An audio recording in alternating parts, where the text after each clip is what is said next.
NTI Day number 18, Social Studies. You have a reading passage and some questions. The struggle for freedom. Think about how important freedom is to you. In the early 1800s, not all people in the United States were free. Many lived in slavery. They struggled to win freedom with the help from the anti-slavery movement. Anti-slavery movement. Main idea: groups against slavery formed in the mid-1800s.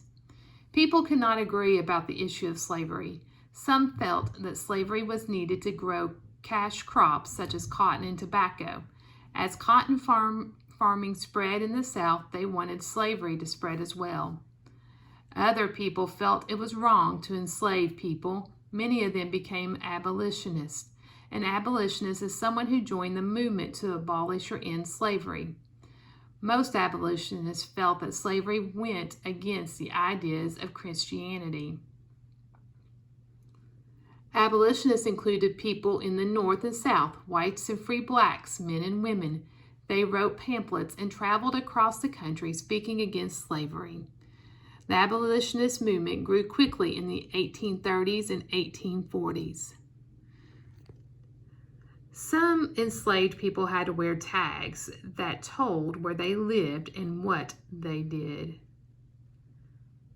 And then you can't really tell, but that city is stamped as Charleston. That would have been Charleston, South Carolina.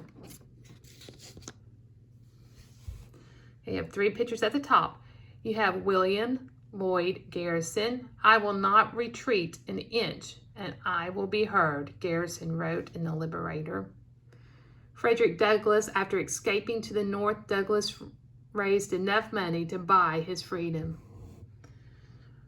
And Sojourner Truth, when she preached against slavery, she attracted crowds.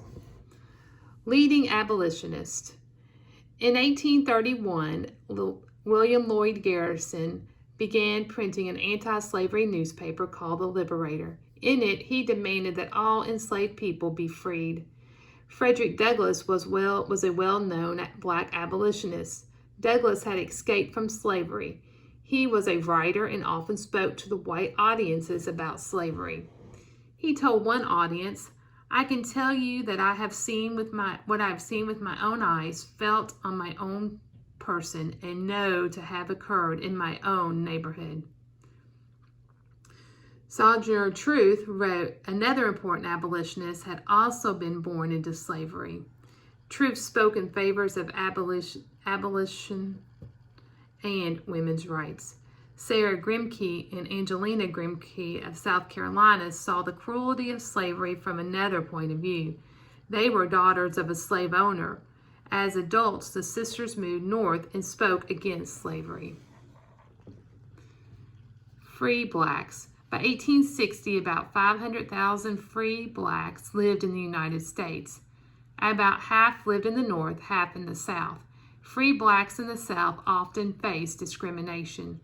Discrimination is the unfair treatment of particular groups. State laws limited the rights of free blacks.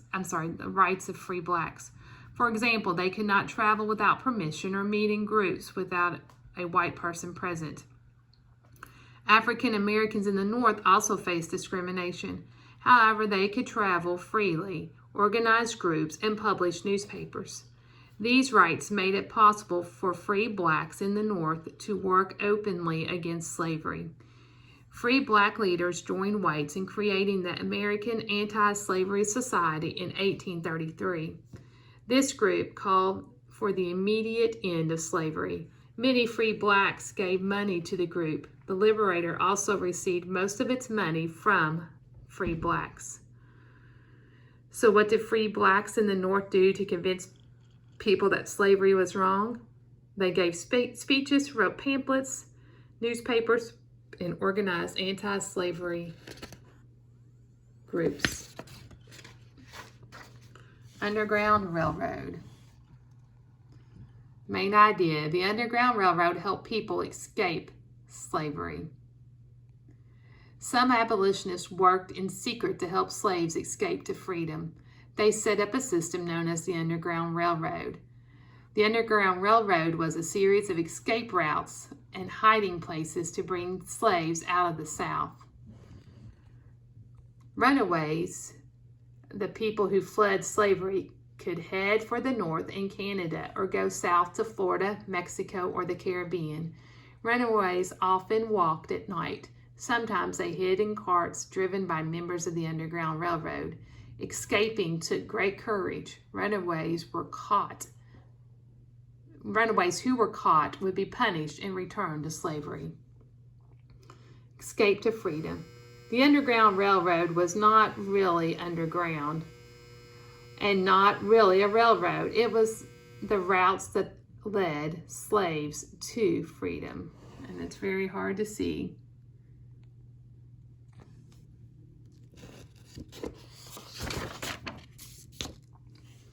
Harriet Tubman, that's supposed to be a picture of her. See if you can kind of see. This photograph shows Harriet Tubman with a group of enslaved people she helped to escape. Stations and conductors. Free blacks gave most of the money and did most of the work to support the Underground Railroad. Members of the railroad gave food, clothing, and medical aid to runaways. They hid them until it was safe to move on. Hiding places were known as stations. Conductors guided runaways to the next station. The most famous conductor was Harriet Tubman, who escaped from slavery in Maryland. Then she returned 19 times to lead others to freedom. Each time she risked being caught and enslaved again. Tubman helped about 300 people escape to the North. She became a symbol of the abolitionist movement. Review. What was the purpose of the Underground Railroad? It was to help people escape slavery and get places where they would be free. The lesson summary: abolitionists worked to end slavery. Free blacks and women played important roles in the abolitionist movement. Many people worked against slavery by helping enslaved people escape to freedom on the Underground Railroad. Okay. As abolitionists struggled to free enslaved people, they convinced others that slavery was wrong. Okay, lesson review you don't need to worry about. Okay, here you have 9 questions, it looks like. You can choose the best answer. Number 1, why did people believe that slavery was needed? A, to help bake and cook, or B, to help grow cash crops? Number 2, who were people who wanted to end slavery called? What were they called? Abolitionists, or B, anti-slavery men? Sorry guys about the dryer. Number 3, William Lloyd Garrison or Frederick Douglass printed an anti-slavery newspaper called the Liberator. Number 4, Frederick Douglass or Sojourner Truth was a well-known black abolitionist. He was a writer and often spoke to the white audiences about slavery. Again, just choose one answer. Number 5, Frederick Douglass or Sojourner Truth was a former slave and also an abolitionist who spoke in favor of women's rights. Number 6, Sarah and Emily, or Sarah and Angelina, were 2 sisters from South Carolina whose father owned slaves. As an adult, they moved north and spoke out against slavery. Number 7, what is discrimination? A, fair treatment among groups, or B, unfair treatment among groups? Number 8, what was the Underground Railroad?